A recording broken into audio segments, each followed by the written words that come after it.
Assalamualaikum warahmatullahi wabarakatuh. Om Swastiastu, Namo Buddhaya, Salam Kebajikan untuk kita semua. Perkenalkan, nama saya Muhammad Herin Agustin dengan NIM 143. Rekayasa Rancangan Mekanik Vokasi Universitas Diponegoro. Di sini saya akan menjelaskan mengenai autonomi PID untuk kontrol posisi dan kecepatan menggunakan 3 metode ekspektasi. Untuk tugas ke-10 mata kuliah teknik otomasi dan kendali. Di sini saya akan menjelaskannya. Nah, jadi sebelum kita masuk ke materinya, kita masuk ke PWM lebih dahulu. Jadi PWM atau Pulse Width Modulation itu adalah teknik mengontrol daya listrik yang dikirimkan ke beban dengan cara mengubah wave pulsar atau duty cycle dari sinyal digital tanpa mengubah frekuensi sinyalnya. Nah, PWM ini menghasilkan sinyal berbentuk gelombang tersebut dengan dua kondisi, yaitu on dan off. Nah, parameter utama PWM ini yang pertama itu duty cycle, di mana presentasi itu adalah presentasi lamanya sinyal berada pada kondisi on dalam satu periode. Formulanya itu duty cycle itu persen. Dan dengan T on dibagi T on plus T off dikali 100%. Contohnya 0% itu full off, 50% itu on dan off selama-lamanya, 100% itu full on. Dimana fungsinya itu yang pertama mengatur kecepatan motor DC, yang kedua itu mengatur intensitas light, dan ketiga itu mengontrol daya pemakai. Nah, selanjutnya itu ada frekuensi PWM. Frekuensi PWM ini adalah berapa kali pulsa on-off terjadi dalam kali listrik. Jika frekuensi rendah, maka terlihat kedipan, di mana hal ini tidak cocok untuk kulit terang atau motor besar. Nah, hanya itu ada jika frekuensi tinggi, maka lebih halus dan stabil. Contohnya itu motor DC biasanya itu hanya 10 sampai 20 kHz, sedangkan LED itu 500 kHz sampai 1 kHz. Heater itu cukup 1 sampai 10 Hz, di mana time-nya itu atau waktunya itu profesional. Frekuensi ini mempengaruhi kehalusan dan respon beban.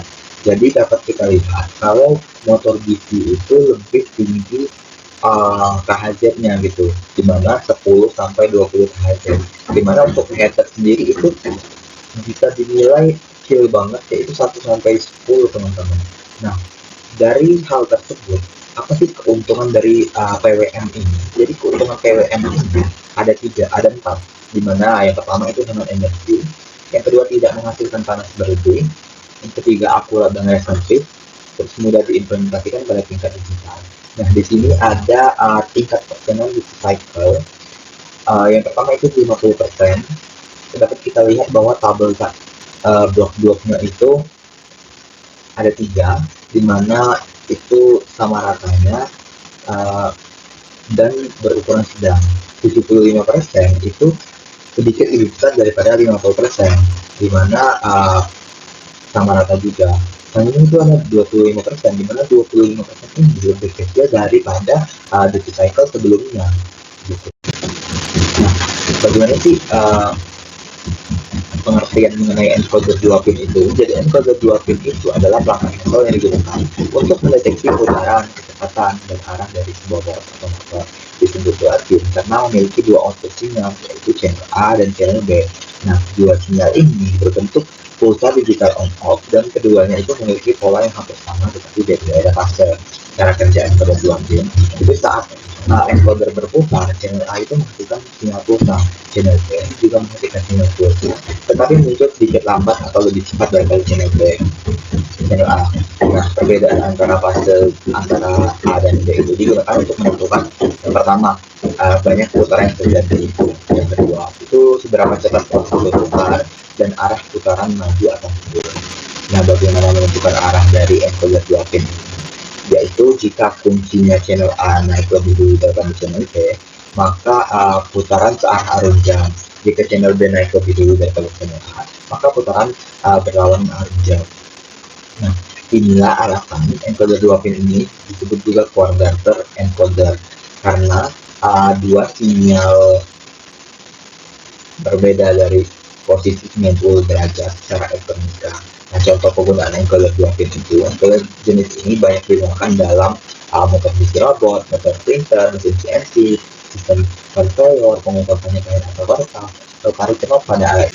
Nah, sistem kontrol PID ini banyak digunakan pada motor listrik, sistem servo, robotika, dan otomasi. Nah, penalaan PID manual itu memakan waktu dan kurang akurat, sedangkan autonomous PID ini digunakan untuk mengidentifikasi model sistem dan menentukan parameter PID secara otomatis.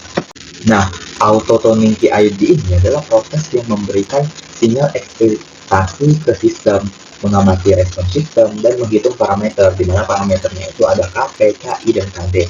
KP sendiri itu profesional, KI sendiri itu integral atau I, KD sendiri itu derivatif, di mana secara otomatis tanpa trial error manual.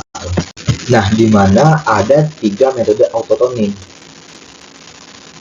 Yang pertama itu sinistream, yang kedua superposition, yang ketiga PRBS itu Procedure Random Binary Sequence. Yang pertama itu metode sinistream. Prinsip kerjanya itu memberikan sinyal sinusoidal, terus frekuensinya ditinggalkan secara bertahap. Karakteristiknya eksitasi halus, minim gangguan mekanik, cocok untuk sistem presisi. Kelebihannya itu ada di data frekuensi respon akurat dan juga aman untuk aktuator. Kekurangannya itu waktu tuning relatif lama. Nah, selanjutnya itu adalah metode superposition, di mana prinsip kerjanya yaitu beberapa sinyal sinus diberikan secara bersamaan, di mana mewakili berbagai frekuensi sekaligus. Jadi karakteristiknya yaitu eksitasi lebih cepat dibandingkan sinistream tadi, teman-teman. Kelebihannya yaitu proses identifikasi lebih cepat dan mencakup banyak frekuensi. Kekurangannya sendiri itu respon sistem lebih kompleks dan analisis data lebih sulit. Selanjutnya itu adalah metode PRBS. PRBS atau Pseudo Random Binary Sequence, di mana prinsip kerjanya itu memberikan sinyal acak diskrit 0-1 atau 1-1, di mana menyerupai mixer control. Kelebihannya itu sangat cepat dan efektif untuk sistem non-linear. Kekurangannya itu respon sistem kasar dan tidak cocok untuk sistem sensitif. Nah, ini merupakan perbandingan metode auto-tuning, di mana metode sinistream itu lambat dan tinggi. Superposition itu sedang dan sedang. Nah, selanjutnya itu adalah kontrol PID kecepatan integrating dan kontrol PID posisi atau stable, di mana karakteristik kecepatan ini output adalah kecepatan, sistem bersifat integrating, tanpa kontrol kecepatan bisa berubah. Ciri PID kecepatan itu integral, penting untuk menghilangkan error, di mana lebih sensitif terhadap gangguan. Karakteristik sistem posisi itu output adalah posisi, sistem bersifat stabil dan ada batasan alami pergerakan. Ciri PID posisi itu respon lebih mudah dikontrol, overshoot perlu dikendalikan. Nah, selanjutnya itu ada block encoder, di mana kita menggunakan pin encoder 2 dan 3. Nah, untuk blok low pass filter itu kita menggunakan blok-blok yang di bawah ini, di mana untuk blok sendiri itu 0,5 dan kita ada constant value, teman-teman. Nah, blok delta time itu kita menggunakan blok-blok yang di bawah ini. Nah, di mana kita yang pertama itu mode connected IO. Kita pencet terlebih dahulu dan pengerannya nanti pas dengan menggunakan itu tadi. Nah, kontrol PID dengan posisi auto-tuning itu kita akan membuat seperti ini, teman-teman. Nah, blok auto-tuning control posisi stable metode sinistream, di mana ini kan ada blok parameter closed loop PID auto-tuner pada gambar sebelah kanan, di mana kita akan memilih eksperimen mode itu sinistream dan type tipenya itu stable dan plan sign itu positif, lalu kita oke-kan. Nah, prosedur auto tuning itu set point bebas shifting ke nilai berapa, kemudian kalau sudah stabil on kan, kemudian tunggu 200 detik lebih atau sekitar 3 menit, Lalu amatin hasilnya. Kalau sudah tidak ada apa-apa, off-kan, maka nilai tersebut akan terupdate sendiri. Nah, jadi untuk mengupdate autotoning, kita dapat memencet update PID block. Nah, dimana setelah itu kita dapat menghasilkan auto tuning posisi grafiknya, teman-teman. Dapat kita lihat sendiri itu grafik auto tuning posisi itu seperti ini. Nah, selanjutnya itu kontrol PID kecepatan dengan auto tuning, dimana untuk blok-blok yang digunakan itu ada ini, dan set point value itu kita menggunakan minus 600 sampai dengan 600 kalau di sini, teman-teman. Selanjutnya itu blok auto tuning control kecepatan integrating metode sinus stream. Nah, kan ini tadi kita eksperimen yang sebelumnya itu sinus stream ya, teman-teman. Nah, selanjutnya kita menggunakan plan type-nya itu integrating. Terus kita oke kan. Nah, ini auto tuning kecepatan metode. Nah, jadi ini grafik yang kita hasilkan dari tuning kecepatan. Nah, selanjutnya itu ada percobaan 4 lagi dengan metode auto tuning posisi stable dan kecepatan integrating metode supersession dan PRBS. Ini kita kalau misalnya kita mau superposition itu kita pakai aja ya teman-teman, kayak begitu juga dengan PRBS. Jadi kesimpulannya itu sistem kontrol kecepatan motor berbasis stimulus ini bekerja secara optimal dengan memanfaatkan PWM sebagai aktuator, encoder 2 pin sebagai sensor untuk balik, low pass filter untuk mendeteksi noise, dan PID discrete sebagai pengendali. Kombinasi ini menghasilkan sistem closed loop yang mampu mengatur kecepatan motor secara stabil, akurat, dan responsif, serta sesuai untuk diimplementasikan pada sistem otomasi dan microcontroller digital. Demikian video dari saya, video materi dari saya. Jika ada kekurangan dan banyak kekurangan, saya mohon maaf. Terima kasih saya ucapkan. Assalamualaikum warahmatullahi wabarakatuh. Selanjutnya itu kita bakal masuk mengenai video praktik kami dan video saat menggunakan MATLAB untuk dapat menghubungkannya ke motor PC.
Jadi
ini adalah video praktikum di mana ini untuk pemrogramannya atau kode-kode yang kami gunakan. Selanjutnya kami pencet run untuk dapat menyambungkan ke motor DC. Nah, selanjutnya ketika kita arahkan ke arah kanan, maka motor DC-nya berputar searah jarum jam.